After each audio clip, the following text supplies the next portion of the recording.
Good morning, students. Myself, Shashikala Gora, Assistant Professor of ABST from Government College, Behrud. BCom part first के students के लिए ABST के paper first corporate accounting इस lecture से start करने जा रहे हैं। कॉरपोरेट अकाउंटिंग की हम बात करते हैं तो जो भी अकाउंटिंग के बेसिक्स हैं, accounting principle, concepts and convention, इन सब की आपको नॉलेज होनी चाहिए क्योंकि ये सब चीज़ें आप प्रीवियस क्लासेस में पढ़ चुके हो। और अगर मैं फर्स्ट ईयर के आपके सिलेबस की जो बात करती हूँ, वो सिलेबस और एग्जाम पैटर्न प्रीवियस लेक्चर्स में अच्छे डिटेल में मैं बता चुकी हूँ, तो वो आप लेक्चर भी जाके देख सकते हैं। सिलेबस में यूनिट फर्स्ट में सबसे पहले आता है general introduction of accounting standard and IFRS, लेखांकन मानक का सामान्य परिचय और IFRS का सामान्य परिचय। तो आज हम इस लेक्चर में स्टार्ट करेंगे general introduction of accounting standard. अब स्टैंडर्ड अकाउंटिंग स्टैंडर्ड लेखा मानक, जैसा कि इसके नाम से सिद्ध होता है कि जो स्टैंडर्ड क्या होते हैं, स्टैंडर्ड्स ऐसे सेट ऑफ रूल्स होते हैं। अब आप बोल सकते हो ऐसे सेट ऑफ प्रिंसिपल रूल्स होते हैं जिनको अन्य लोग भी फॉलो करते हैं। अगर किसी काम के लिए कोई स्टैंडर्ड, कोई रूल्स सेट कर दिए जाते हैं तो उन स्टैंडर्ड को अन्य लोग भी फॉलो कर सकें। तो अगर यहाँ हम अकाउंटिंग स्टैंडर्ड की बात कर रहे हैं तो हम बात करते हैं लेखा मानक की। तो ऐसे सेट ऑफ गाइडलाइन बोल सकते हैं, रूल्स बोल सकते हैं, जिनको कोई भी ऑर्गेनाइजेशन अपने अकाउंटिंग में, अपने अकाउंट्स मेंटेन करने में उनको फॉलो करेगी। क्यों फॉलो करेगी? ताकि सारी ऑर्गेनाइजेशन के अकाउंटिंग में, अकाउंट्स में यूनिफॉर्मिटी आ सके और कंपेरेबिलिटी आ सके। अकाउंटिंग यूनिफॉर्मिटी कब आएगी? यूनिफॉर्मिटी तभी आ सकती है जब सारी ऑर्गेनाइजेशन, जब सारी फर्म्स, सारी कंपनीज, जो भी एंटिटीज हैं सारी, वो अकाउंट्स मेंटेन करते time same standards, same rules follow करें। वो रूल फॉलो करेगी तभी उनमें यूनिफॉर्मिटी, एक रूपता आएगी और तभी आप अलग अलग एंटिटीज को आपस में कंपेयर भी कर सकते हो। जब तक एक रूपता से जातीयता नहीं होगी तब तक आप किसी भी दो एंटिटीज को कंपेयर नहीं कर पाते हो। तो अगर यहाँ हम बात करते हैं अकाउंटिंग स्टैंडर्ड की, तो अकाउंटिंग स्टैंडर्ड की डेफिनेशन यहाँ दी हुई है, set of uniform guideline for presenting financial statement fairly and consistently in order to depict the financial performance of an organization। तो जो अकाउंटिंग स्टैंडर्ड्स हैं वो यूनिफॉर्म, एक जैसी यूनिफॉर्म गाइडलाइंस का सेट है जो कि किसमें काम आती हैं? फाइनेंशियल स्टेटमेंट्स के फेयरली एंड कंसिस्टेंटली प्रेजेंटिंग में। जब आप फाइनेंशियल स्टेटमेंट बनाते हो, वो फाइनेंशियल स्टेटमेंट आपकी फाइनेंशियल इंफॉर्मेशन को फेयरली और एक जैसे ही एक रूप में ही प्रेजेंट कर रही हूँ। ऐसी सेट ऑफ यूनिफॉर्म गाइडलाइन होती है जिनको सारी एंटिटी, सारे ऑर्गेनाइजेशन अपने फॉलो करते हैं। जो फाइनेंशियल स्टेटमेंट हो गए वो फाइनेंशियल परफॉर्मेंस बताते हैं ऑर्गेनाइजेशन की। तो जब फाइनेंशियल स्टेटमेंट आपके सामने आए तो ताकि आप उनको हर कोई समझ सके, क्योंकि अगर उनको कोई भी व्यक्ति तभी समझ पाएगा जब सब में एक ही गाइडलाइन, एक ही रूल्स फॉलो किए गए हों। तो अकाउंटिंग स्टैंडर्ड क्या होते हैं? एक सेट ऑफ गाइडलाइन होते हैं जो किसी भी ऑर्गेनाइजेशन की फाइनेंशियल जो परफॉर्मेंस है उसको फाइनेंशियल स्टेटमेंट के थ्रू फेयरली और कंसिस्टेंटली प्रेजेंट कर सकें। तो accounting standard are viewed as policy document. Accounting standard को पॉलिसी डॉक्यूमेंट की तरह देखा जा सकता है, पॉलिसी डॉक्यूमेंट माना जा सकता है, used for recognization, measurement and disclosure of information relating to transaction of business.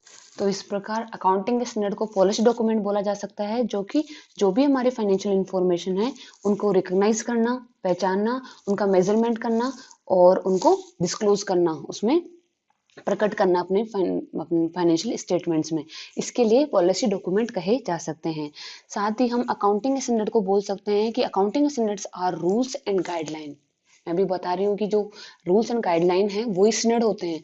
तो accounting standards are rules and guideline set up by governing bodies. Governing bodies जो होती हैं हमारी किसी भी ऑर्गेनाइजेशन की, उनके द्वारा जो रूल्स एंड गाइडलाइन सेटअप करे गए हैं वो ही अकाउंटिंग स्टैंडर्ड होते हैं।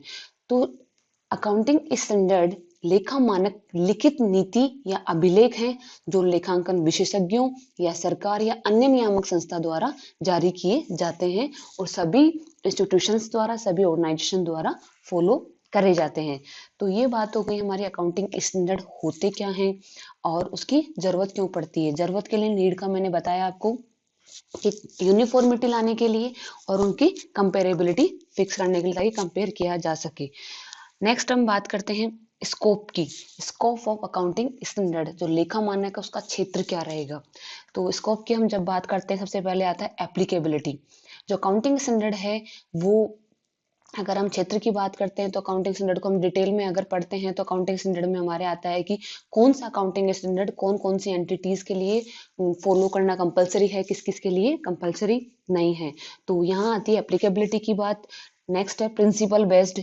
जो भी अकाउंटिंग स्टैंडर्ड होते हैं, जो भी अकाउंटिंग प्रिंसिपल्स हैं, जो अकाउंटिंग प्रिंसिपल्स आपने पहले पढ़े होंगे, तो जो भी हमारे अकाउंटिंग प्रिंसिपल्स हैं, जो कि जैसे रेलेवेंस, फिजिबिलिटी एंड ऑब्जेक्टिविटी, ऐसे जो अकाउंटिंग प्रिंसिपल्स हैं उनको ध्यान में रखते हुए अकाउंटिंग स्टैंडर्ड बनाए जाते हैं, सेट किए जाते हैं।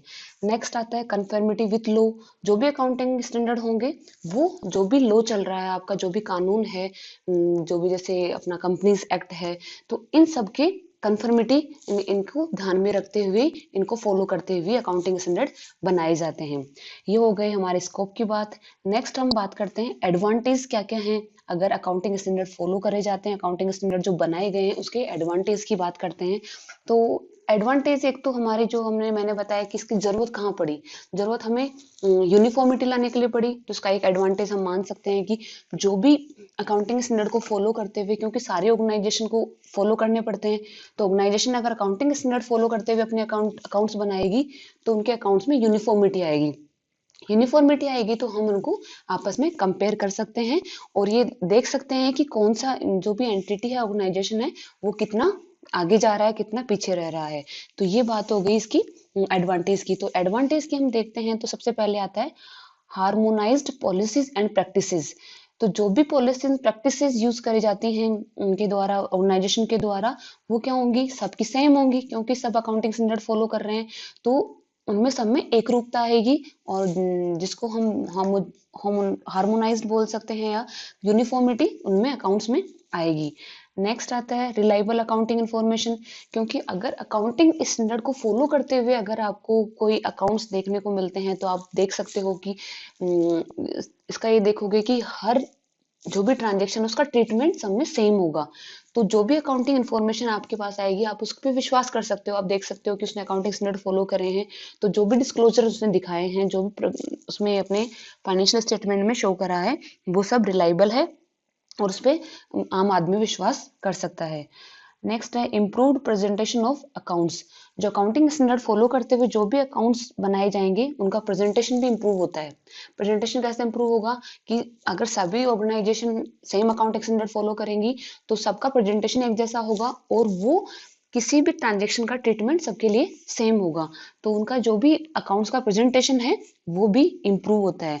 तो ये इसके हमने एडवांटेज देखे। एडवांटेज में वही सब आता है जैसे यूनिफॉर्मिटी और कंपेरेटिबिलिटी को आप मान सकते हो कि सारे अकाउंट्स में यूनिफॉर्मिटी आती है और साथ ही उसमें कंपेरेबिलिटी भी आएगी और जो प्रेजेंटेशन भी इम्प्रूव होता है और जो भी अकाउंटिंग इन्फॉर्मेशन वो डिस्क्लोज कर रहे हैं कोई भी ऑर्गेनाइजेशन, वो रिलायबल बन जाती है।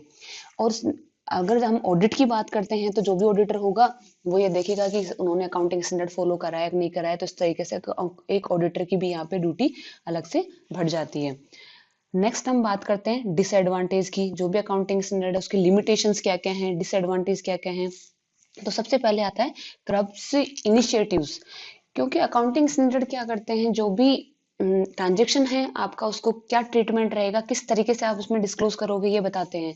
तो इससे क्या होगा कि जो भी इनिशिएटिव ले सकता है कोई भी एंटिटी, वो नहीं ले पाते हैं कई बार, उनको अकाउंटिंग स्टैंडर्ड को फॉलो करते हुए ही कोई चीज करनी पड़ती है, तो जो भी इनिशिएटिव होंगे वो कम हो जाते हैं।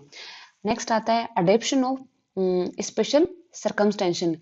कई बार विशेष परिस्थितियों में अकाउंटिंग स्टैंडर्ड को फॉलो करना थोड़ा मुश्किल हो जाता है, तो ये भी एक इसका डिसएडवांटेज मान सकते हैं कि ये कई बार सरकमस्टेंसेस ऐसी हों आपकी ऑर्गेनाइजेशन की एंटिटी की कि आप किसी अकाउंटिंग स्टैंडर्ड को फॉलो नहीं कर पा रहे हो, तो उस केस में क्या होता है कि थोड़ा ये भी इसका एक डिसएडवांटेज मान सकते हो कि वहां पे बहुत उनको प्रॉब्लम फेस करनी पड़ती है, क्योंकि अकाउंटिंग स्टैंडर्ड फॉलो करना तो कंपलसरी है। एक आता है frequent changes in business environment. Accounting standard जब फिक्स किए जाते हैं उस टाइम बिजनेस एनवायरनमेंट अलग हो सकता है और आगे जब आगे चलते हैं हम next year, year by year, तो बिजनेस एनवायरनमेंट में काफी चेंजेस आते रहते हैं। तो उस पुराने अकाउंटिंग स्टैंडर्ड जो फिक्स करे गए हैं वो जरूरी नहीं इस बिजनेस एनवायरनमेंट में भी आप उनको उसी तरीके से और उसी इतने ही असरदार तरीके से या इतने इजी तरीके से आप फॉलो नहीं कर पाते हो। तो जैसे बिजनेस एनवायरनमेंट में फ्रीक्वेंटली चेंजेस हो रहे हैं वैसे ही दिक्कतें बढ़ती जाती हैं। जो ये भी आप एक अकाउंटिंग स्टैंडर्ड का डिसएडवांटेज मान सकते हैं। और साथ ही ये क्या अकाउंटिंग स्टैंडर्ड जो होते हैं कई बार क्लियर नहीं होते हैं। अकाउंटिंग स्टैंडर्ड बता तो दिए जाते हैं, रूल्स तो बना दिए गए, लेकिन प्रैक्टिकली जब उनको एप्लीकेबल करते हो तो कई बार ये क्लियर नहीं होते हैं। तो इसको कई बार अलग अलग ऑर्गेनाइजेशन अलग अलग एंटिटी अपने हिसाब से भी इसका मीनिंग निकाल लेती है और फ्लेक्सिबल नहीं होते हैं। जैसे मैंने बताया कि फ्रीक्वेंट चेंजेस बिजनेस एनवायरनमेंट में फ्रीक्वेंट चेंजेस हो रहे हैं लेकिन वो उसी अकॉर्डिंग अकाउंटिंग स्टैंडर्ड में फ्रीक्वेंट चेंजेस नहीं हो पाते हैं। तो फ्लेक्सिबल नहीं है कि हर बिजनेस एंटिटी के एनवायरनमेंट के अकॉर्डिंग इनको आप चेंज कर सकते हो। ये तो रूल्स एंड गाइडलाइंस हो गई, फिक्स हो गई कि आपको इनको फॉलो करना है और इसी तरीके से आपको फॉलो करना पड़ेगा। और ये अकॉर्डिंग टू स्टैच्यू तो होते हैं लेकिन कई बार अगर आपके लॉ में चेंजेस हो रहे हैं तो इस इनमें भी आपको चेंजेस करना पड़ता है। ये भी आप इसके एक लिमिटेशंस मान सकते हो। अब बात एक एक एक इसमें और लिमिटेशन हम मान सकते हैं कि जैसे अकाउंटिंग स्टैंडर्ड कई कई अकाउंटिंग स्टैंडर्ड इसमें ऐसे हैं जिनमें चॉइस दे दी जाती है।